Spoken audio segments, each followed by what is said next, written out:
and you're thinking something, even down to if you don't have nothing, just with somebody cheating or something. If you think somebody is doing something, this is not what you think. Could you kind of put it in your head that it's looking like you're looking to find something? Yeah, I agree. And it could be this way. I agree. And I think things happen in a funny way where everything kind of like plays into that story.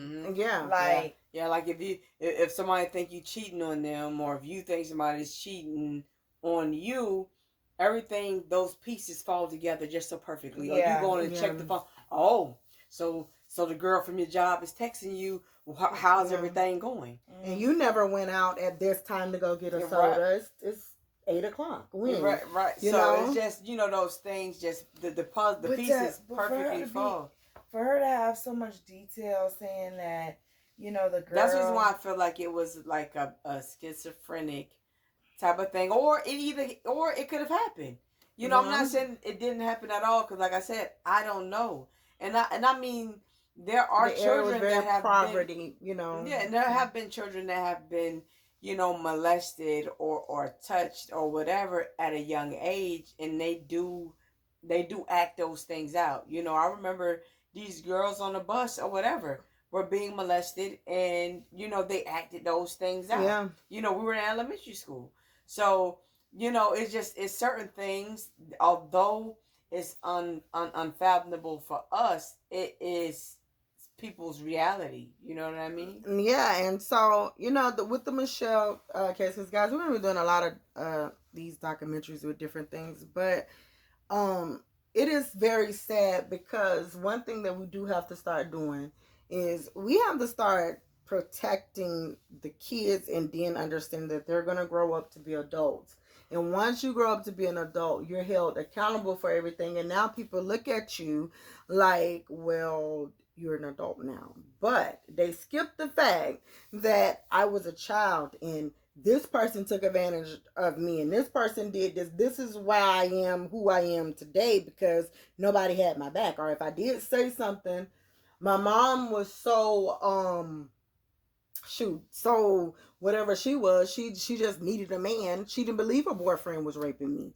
Or my dad didn't, my mom got sick, and she, like, one of the stories I was looking at, the girl mom passed with cancer, and the dad all of a sudden started to look at the daughter and molest her. And then his way of controlling her was telling her, okay, you do whatever, and if you don't want me to start looking at your sister, you continue with doing this act. And how she ended up getting off and the boyfriend killed her however well ago is because the police went in the house and said, okay, this is a 40-year-old man.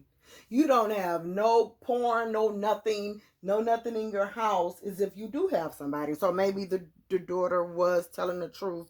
He had no life with the outside, trying to date or doing anything, because he was doing this with her. He was already getting pleased with someone. Yeah, from his own daughter. And so we're gonna end it, but guys, well, we're gonna get to Nick and Jan. They're gonna give you a few things that you could probably look for. It's good to have an open. I know it's uncomfortable when we're talking to our kids to say, okay, you know what? Because abuse comes from home.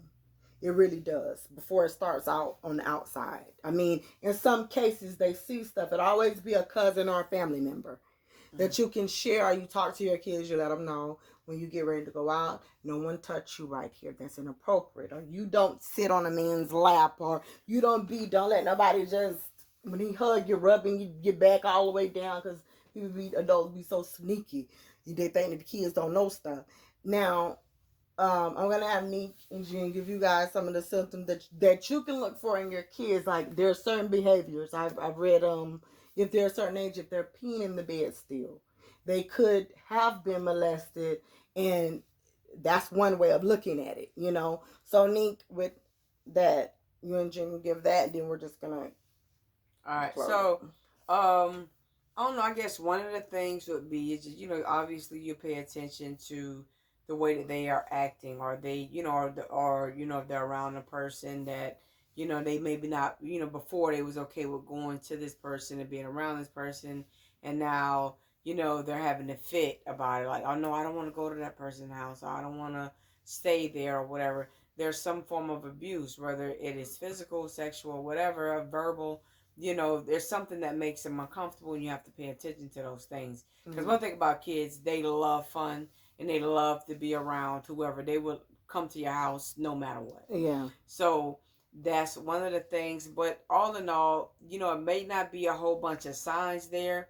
I think the biggest thing is you having those uncomfortable conversations with your children, having an open door policy where it's like, listen, you're not ever going to be in trouble for anything where if somebody touches you or make you feel uncomfortable in any kind of way, you have, my full support for you to come and talk to me. You don't have to deal with anything of that nature ever at all. So I think that's kind of the only thing, just making sure you have an open door policy. Because sometimes, depending on the child, they may not come home with much signs of anything. You know what I mean? They can hold some stuff in. Especially these days, how these kids are just so to themselves and on their iPads anyway. Yeah. You may not notice, That's true. Yeah.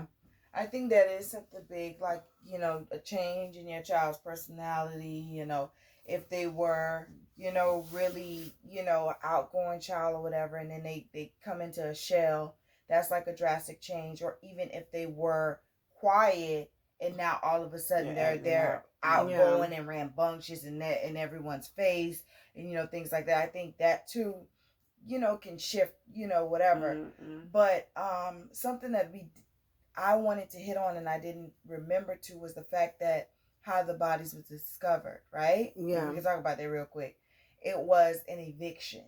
Mm-hmm. Not even a welfare check on the kids or anything like that. Yeah, I mentioned that in the beginning. They came and found the kids, because the house living condition was horrible. Yeah. So they had to look more into the home and things like that, and they eventually found the kids in the freezer. Yeah. That's just insane to me. Mm-hmm. How? And then what about the neighbors though? No, and I don't mean even with the neighbors. Some people keep to themselves, but I mean like the smell. You have that's the reason why she had them in the freezer. That's just like you have raw. If you have rotten meat, right? It's sitting in the freezer. There's not going to be a smell to it. It should be something. It's not though. It can't be there. You just like it's anything that's something. It holds the body. Mm-hmm. It's not going to be a smell because there's nothing that is decaying. Just like a morgue. Yeah, once it's in the freezer and the freezer door is closed, there's no smell. She had to be schizophrenic though. That's the part. Your child, your two kids. And see, now when I first seen it, and I thought, okay, you know what? So but when I seen, oh no, everybody has felt these kids, not just the mom, for 2 whole years. 2 years, you can take your kids out of school and do stuff, but they're normally very like, okay, so why? Let me come see. But she probably got cut off from family as well. So should it be something where parents get like psychological evaluations every so often if they have kids under a certain age? Yeah, I mean, because I'm just saying, like, for 2 whole years, if you have your child, you say, okay, no, I'm taking my kids out of school to get the whatever homeschool. They're in elementary, like you're doing homeschool elementary. It's something to look into. And then on top of that, I mean, the house was filthy and nasty, but not even, I don't care if it was clean, you still did this. It's 2 babies in the freezer. Nobody knew nothing. Now I can understand if the family didn't know, because if you're not close to family, they're not going to come visit. But nobody, the neighbors, nobody. What about your neighbors? Like, for 2 years, you don't hear the kids no more?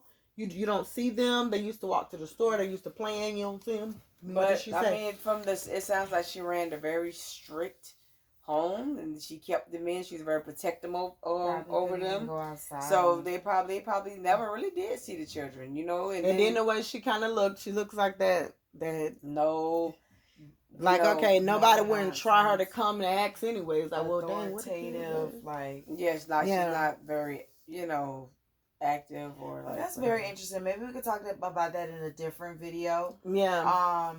Well, a different, thing, like parents, it's all this scrutiny on the kids and things like that. But what about the parents? Yeah. They should be evaluated. The homes should be checked if you have kids under a certain age. Right, I feel like everyone's home should be checked, and stuff like that to And see just where to these see kids are where, living. yeah, And how because they're living. It should be like an area for everybody. Just yeah, check the house out. and we know that I mean, not saying that could save foster a lot of kids. Yeah, because sometimes it be just even as far as with the malnutrition and people not having food to give to the kids are going to bed hungry.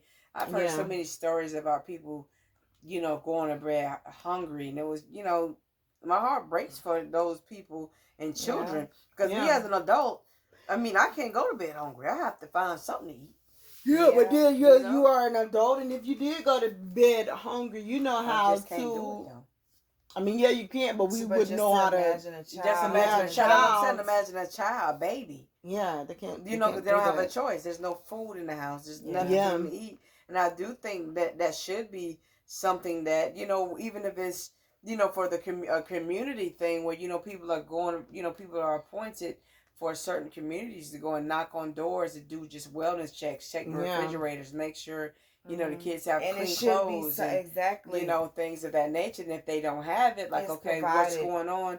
And it's provided. But also, if that is a situation, okay, this family needs to be checked out. I don't know why they don't have food or whatever. Maybe they just fell on hard times, but we need to check it out and make sure everything is okay. Yeah, but you have so much government resources, like you have, food stamps if they don't have food.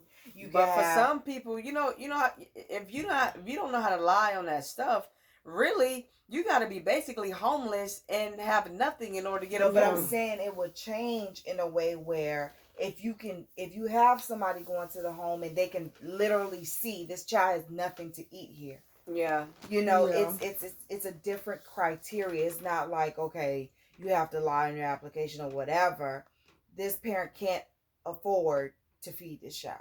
This parent can't afford to clothe this child. We need to have something where, we can assist these children where they can stay in their homes with their parents. Maybe their parents just fell on hard times. That don't mean you don't love your kids. You just probably can't support them or anything. Financially.